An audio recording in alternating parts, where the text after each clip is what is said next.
আসসালামু আলাইকুম। সবাইকে কাব্যতন্ত্র ইউটিউব চ্যানেলে স্বাগত। আমি কাব্য আছি আপনাদের সাথে। আজকে যে ঘটনাটি আপনাদের সাথে শেয়ার করতে যাচ্ছি তা সত্যি সত্যি ঘটে যাওয়া একটি অলৌকিক ঘটনা। চ্যানেলের প্রথম ঘটনাটি আমার নিজের সাথে ঘটে যাওয়া একটি ঘটনা, তাই এই ঘটনা দিয়েই আপনাদের সাথে আমাদের কাব্যতন্ত্র এর যাত্রা শুরু করি। এবার আপনারাই ডিসাইড করবেন এবং কমেন্ট করে জানাবেন ঘটনাটি আপনাদের কেমন লেগেছে। ঘটনাটি আমাদের এলাকায় ঘটেছিল। প্রত্যক্ষদর্শী, ঘটনার সাক্ষী, পুরো এলাকার জনগণ ঘটনাটি জানে। আমি নিজেও ছিলাম। যারা জিন আছে বিশ্বাস করেন না, তারা বলবেন এখানে কি ঘটেছিল। ঘটনার শুরুতে বলে রাখি আমাদের চ্যানেলটি সাবস্ক্রাইব করার জন্য। ঘটনাটি ভালো লাগলে লাইক করবেন, আর ভালো না লাগলে ডিসলাইক করে যাবেন। এবার চলুন কথা না বাড়িয়ে চলে যাই ঘটনায়। ঘটনাটি 2017 সালে। আমাদের এলাকা ঢাকার ব্যস্ততম এরিয়া যাত্রাবাড়ি ধলপুরে। প্রতিদিনের মতো দিনটি ছিল একদম স্বাভাবিক। কর্মব্যস্ততায় যে যার মতো ছুটে চলছিল। আমি তার ব্যতিক্রমী নই। আমিও আমার একটি মিটিং থাকায় বের হই ঠিক সকাল 11টার দিকে। বাসা থেকে বের হতেই 100 মিটার দূরে আমাদের এলাকার বড় মসজিদ এবং মসজিদের গলিতে আমাদের গ্যারেজ থেকে বাইক নিতে গিয়ে দেখি গলির মুখে অনেক মানুষের ভিড়। আমার এমনিতেই দেরি হয়ে গেছে, তারপরেও ভিড়ের মাঝে আমিও দাঁড়িয়ে দেখছিলাম কি হচ্ছে এখানে। বলে রাখা ভালো, আমি এলাকার লোকাল ছেলে। এই এলাকাতেই আমি সহ আমার পঞ্চম পুরুষের বসবাস ছিল, তাই সবাই আমাদের পরিচিত। যাই হোক, ভিড়ের মাঝে আমাদের এলাকার কয়েকজন রাজনীতিবিদ ও মুরব্বীদের দেখতে পেলাম। তারা কিছু একটা নিয়ে একে অপরের সাথে খুব ঝগড়া করছে।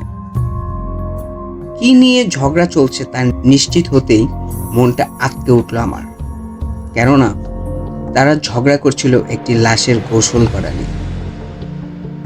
বাংলাদেশে এখন রাজনীতিটা সব খাতেই চলে, তা খেলার মাঠ হোক কিংবা মসজিদ। সব জায়গায় কমিটি, সহসভাপতি, সভাপতি।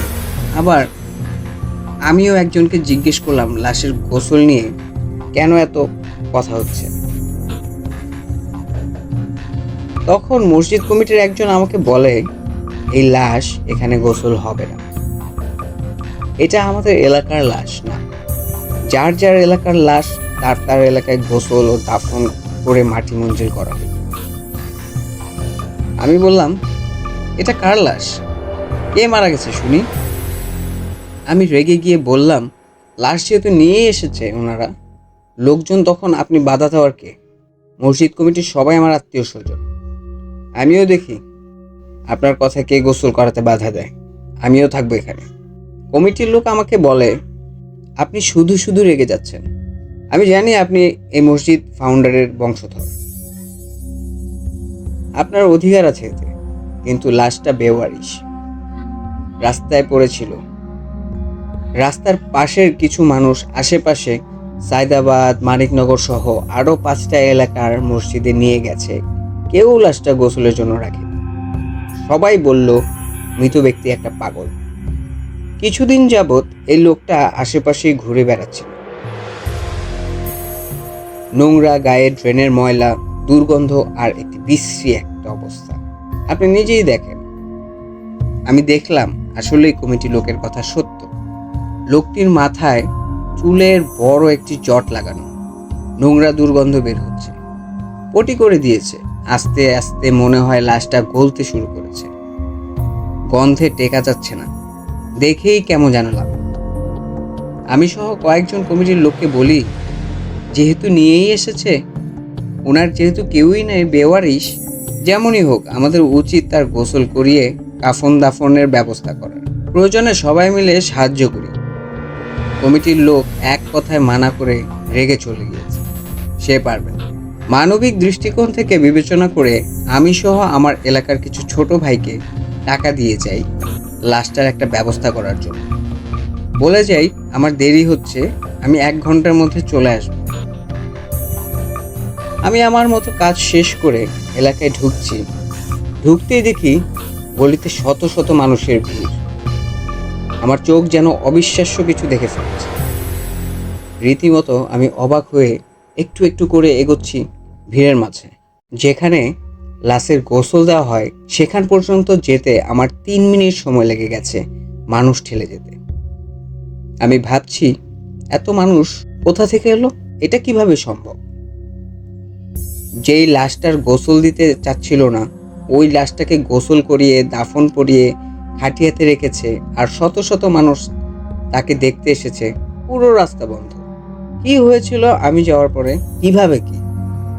আমার মাথা কাজ করছিল না। তাই আমি আমার ছোট ভাইকে ডেকে এনে বললাম, কি হয়েছে রে, আমাকে একটু খুলে বলবি? ছোট ভাইটা কেমন যেন ভয়ে ভয়ে আতঙ্কিতভাবে আচরণ করছে। ঘটনা শুরু এখানে। আমি চলে যাওয়ার পরে লাশটা যেখানে ছিল সেখানে ফেলে রেখেছিল কমিটির লোকেরা। কেউ হাত দেয়নি। এইদিকে জোহরের নামাজের সময় হয়ে যাচ্ছে, আজান দিয়ে দিয়েছে। লাশটা তখনও লাশ গোসলের ঘরে ছিল। গোসল ঘরটি আটকে রেখেছিল। কেউ গোসল দিবে কি দিবে না এই দ্বিধাদ্বন্দ্বে অনেকেই চলে গেছে যার যার কাছে। লাশ গোসলের রুমটিতে গোসলের পরে ওইখানেই রেখে সব সময় মসজিদের ভিতরে সবাই জানাজার নামাজ আদায় করত। কিন্তু আজকের লাশ এখনো গোসল হয়নি। জোহরের সময় ইমাম সাহেব বলেনি নামাজের পরে জানাজা হবে। সবাই মসজিদে এসেছে জোহরের নামাজ আদায় করতে। লাশটা তখনও গোসলখানায় গেটলক অবস্থায় আছে। নোংরা দুর্গন্ধ বেরোচ্ছে। ইমাম সাহেব আসলেন। সবাই নামাজের উদ্দেশ্যে দাঁড়াল। একামত শেষ করে আল্লাহু আকবার বলে হাত পা। লাশ গোসলের রুম থেকে ধপাস ধপাস করে পানি ঢালার শব্দ আসছে। সবাই তো নামাজে দাঁড়িয়েই সবাই পানি ঢালার শব্দ পাচ্ছে। লাশ রাখার খাটিয়া নড়ার শব্দ পাচ্ছে। সে এক ভয়ঙ্কর রকমের পানি ঢালার শব্দ। নামাজরত প্রত্যেক মুসল্লি এই শব্দ নিজ কানে শুনেছে। নামাজ শেষ হতেই সবাই সুন্নত না পড়ে লাশ গোসল করার রুম খুলতেই দেখেন সে পাগলের লাশ গোসল করানো হয়ে গেছে। কাফন দিয়ে মোড়ানো অবস্থায়, চোখে সুরমা দেওয়া ও গায়ে সুগন্ধি দেওয়া। এই সুগন্ধি দুনিয়াবি হতেই পারে না। লাশটি দাফন করার জন্য প্রস্তুত হয়ে গেছে। সাথে সাথে ইমাম সাহেব আল্লাহু আকবার বলে মাইকে বলে দিলেন এই পাগলের জানাজার কথা।